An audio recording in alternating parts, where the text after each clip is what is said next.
మహిళలు, ముఖ్యంగా మహిళలు తీవ్రంగా ఇబ్బంది పడుతున్నటువంటి తాగునీటి సమస్యపై ఈరోజు జనసేన, బీజేపీ, తెలుగుదేశం పార్టీ తరఫున ఒక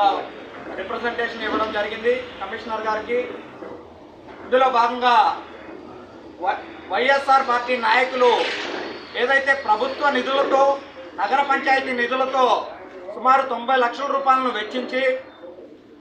నగర పంచాయతీ వ్యాప్తంగా తాగునీటిని ఎద్దడిని నివారించడం కొరకు కేటాయింపులు చేస్తే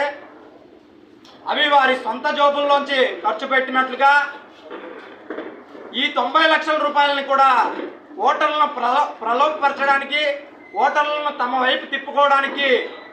ఆలోచిస్తున్నారే తప్ప ఎక్కడా కూడా ప్రజా ప్రయోజనార్థం వాళ్ళు ఆలోచన చేయడం లేదు. ఇదే సందర్భంగా మేము ఆ నాయకులకి